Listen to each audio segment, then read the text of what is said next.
सिंह भदौरिया, राष्ट्रीय अध्यक्ष भारतीय संपूर्ण क्रांतिकारी पार्टी।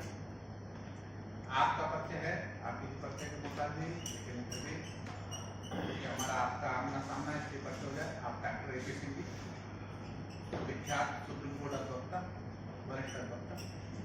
आप हमारी पार्टी के सतीश जी, हरियाणा से हैं, हरियाणा और दिल्ली का प्रभार देख रहे हैं। आप माता जी हमारी और राजेंद्र जी, इस तरह से हमारा भारतीय संपूर्ण क्रांतिकारी पार्टी का परिवार है।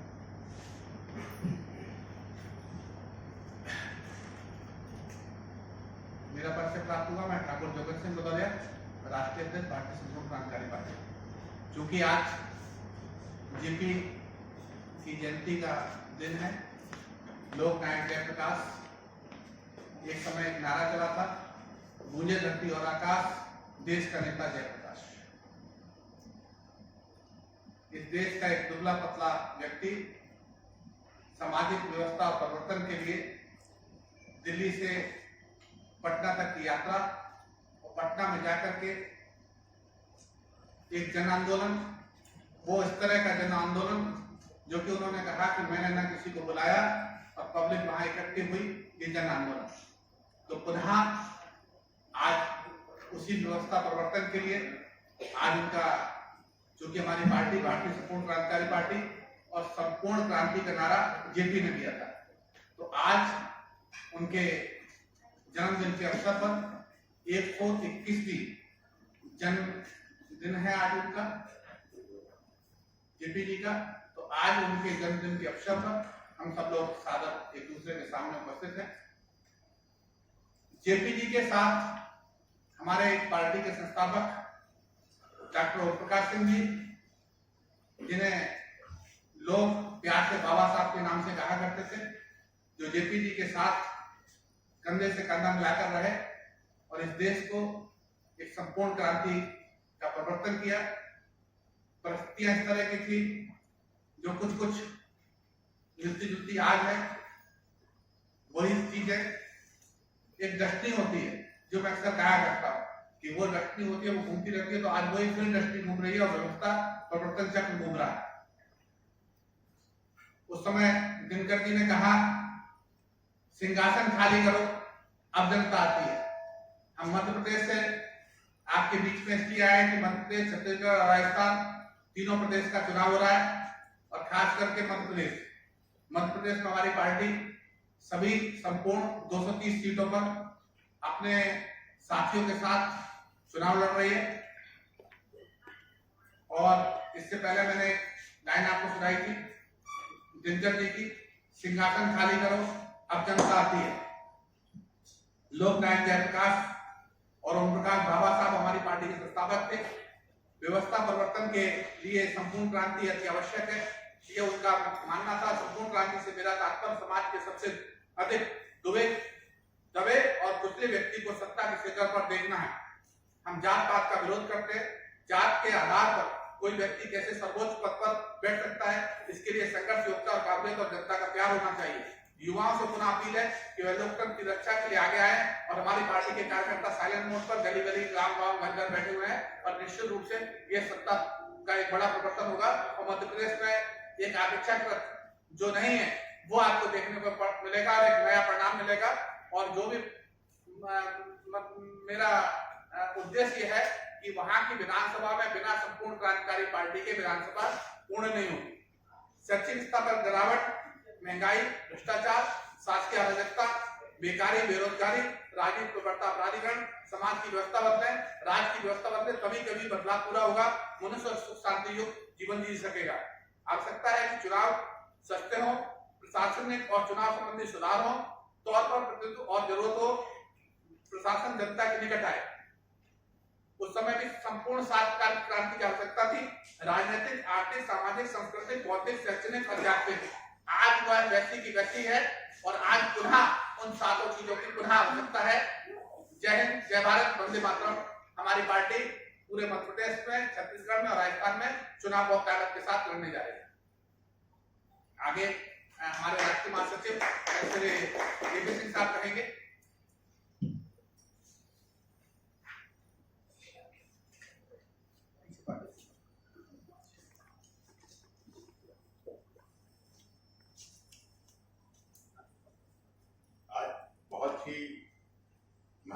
विषय है कि लोकनायक जयप्रकाश नारायण, जिन्हें लगभग आजादी के 76 साल के बाद भूलने जैसी प्रक्रिया से चलने लगी है, तो ऐसे में लोकनायक जयप्रकाश नारायण जी का आंदोलन, डॉक्टर बाबा साहब का आंदोलन, संपूर्ण क्रांति का नारा, संपूर्ण क्रांति का भाव, अंग्रेजों से लड़ाई लड़ी गई, अंग्रेज चले गए, उसके बाद की आजाद भारत की सबसे बड़ी लड़ाई थी संपूर्ण क्रांति। और संपूर्ण क्रांति का नारा आज भी हमारे यहाँ बहुत आवश्यक है, इतने दिनों बाद भी, क्योंकि व्यवस्था परिवर्तन के लिए संपूर्ण क्रांति अति आवश्यक है। संपूर्ण क्रांति से मेरा तात्पर्य समाज की सबसे अधिक दबे कुचले व्यक्ति को सत्ता के शिखर पर पहुंचाना। हम लोग जाति पात का पूरी तरह से विरोध करते हैं, डॉक्टर बाबा साहब जी के भी और लोकनायक जयप्रकाश नारायण जेपी जी अपने आंदोलन में सदैव जाति पात का विरोध किया। आज जातिगत जनगणना की बात की जा रही है, जातिगत मामलों की बात की जा रही है, इसके से हम लोग सहमत नहीं है।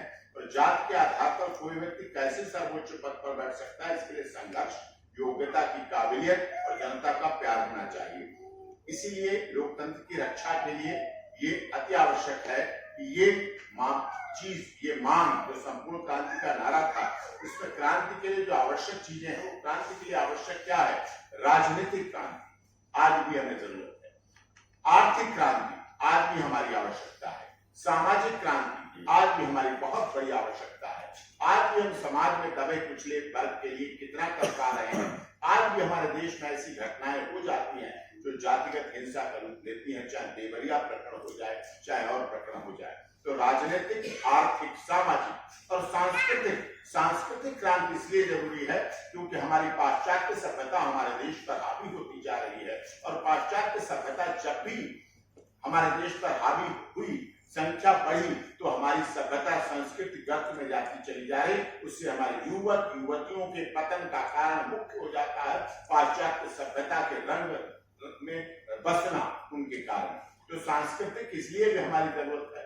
बौद्धिक क्रांति यदि होगी तो निश्चित तौर पर हमारे आज जो हम G20 का सम्मेलन हुआ, या चंद्रयान 3 पर पहुंचे, या आदित्य एल 1 के द्वारा हमारे वैज्ञानिकों की, हमारे देश के वैज्ञानिकों ने ये सफलता हासिल की, इसका मतलब हमारी बौद्धिक क्रांति, चंद्रयान इसरो में बहुत तेज थी, बहुत क्षमतापूर्ण थी।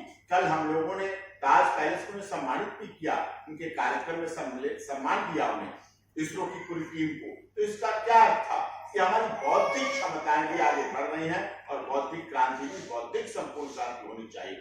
शैक्षणिक संपूर्ण क्रांति आज जरूरत है। गुवाहाटी से चौपाटी, कन्याकुमारी से कश्मीर तक में इस बात की जरूरत है कि शैक्षणिक, हमें जाति पर नहीं लड़ना है, हमें लड़ना है शिक्षा पर, हमें लड़ना है स्वास्थ्य पर, हमें लड़ना है रोजगार पर, हमें लड़ना है हर व्यक्ति को जो समाज का बिल्कुल निचली कड़ी है, सबसे कमजोर कड़ी है, सबसे नीचे है, वो हमारे लिए कितना उपयोगी हो सकता है, उसके लिए हम कितना उपयोगी हो सकते हैं, हमारे नीति रीति पद्धति सिद्धांत उसके लिए कितना विश्वास दे सकते हैं, ये हमारे लिए आवश्यक है। और उससे सबसे बड़ी है आध्यात्मिक क्रांति। आध्यात्मिक क्रांति का हमारा देश गुरु रहा है, हम जगत गुरु रहे हैं, हम सोने की चिड़िया रहे हैं। हमारे देश में मथुरा हो, अयोध्या हो, काशी हो, वृंदावन हो, उज्जैन का महाकालेश्वर हो, ओंकार हो, मठ हो, पीठ हो, विद्यापीठ हो, पहले भी हमने गुरुकुल शिक्षा को चलाया। गुरुकुल शिक्षा हमारी प्राचीन शिक्षा पद्धति का बहुत बड़ी महत्वपूर्ण हिस्सा थी। हम दुनिया के ऐसे व्यक्ति रहे हैं भारत देश,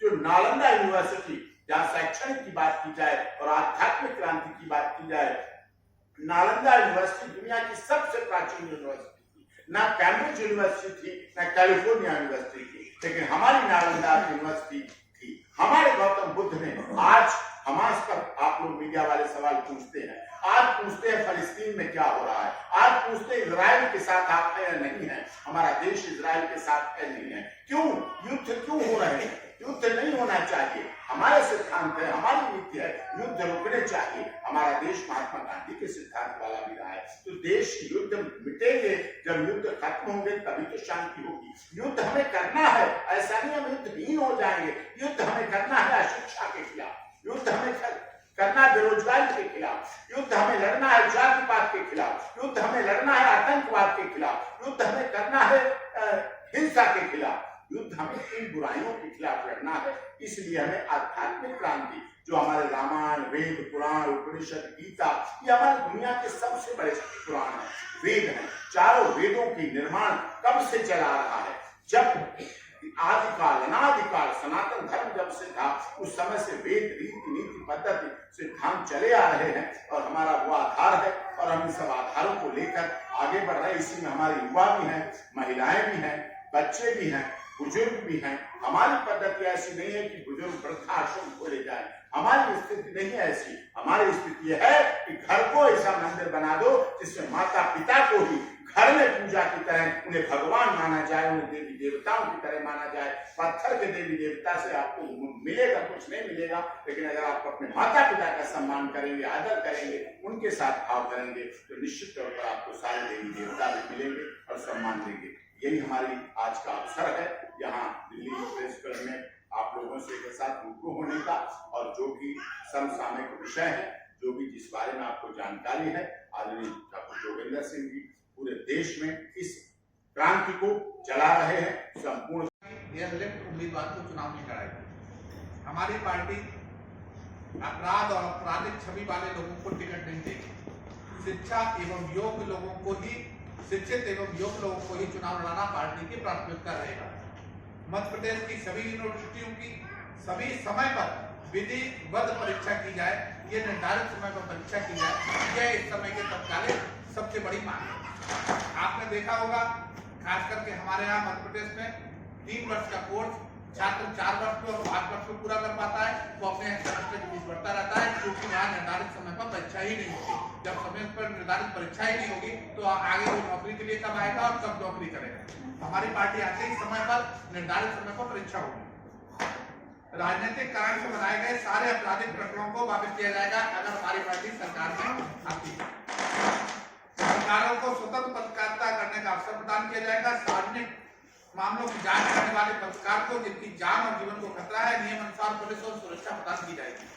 किसी भी पत्रकार की पत्रकारिता के दौरान दुर्घटना होने पर 3 करोड़ रुपए परिवार को आर्थिक मदद रूप में प्रदान की जाएगी। सरकार बनने पर प्रदेशवासियों को 100% रोजगार देने का कार्य हमारी पार्टी की द्वारा किया जाएगा। सभी सरकारी परीक्षा और सरकारी पदों में नियुक्ति पारदर्शिता के साथ होगी। नियुक्ति में किसी प्रकार का भ्रष्टाचार नहीं होने दिया जाएगा। भ्रष्टाचार मुक्त प्रदेश बनाए जाएंगे। भ्रष्टाचार करने वाले सभी कर्मचारी और अधिकारियों के लिए कड़ा कानून बनाया जाएगा। सरकार बनने पर पूरी तरह से शिक्षा और स्वास्थ्य के क्षेत्रों में व्यापक विस्तार किया जाएगा। सभी युवा उद्योगियों को 3 साल की अवधि तक, अर्थात जब तक वह स्थिर नहीं हो जाते, सभी सूक्ष्म और लघु उद्योगों के लिए लागू नियम और कानून में कानून के तहत राहत और पूर्ण मुक्ति दी जाएगी। महिला मुखिया के खाते में 5,000 रुपए प्रति माह देने का निर्णय लिया जाएगा।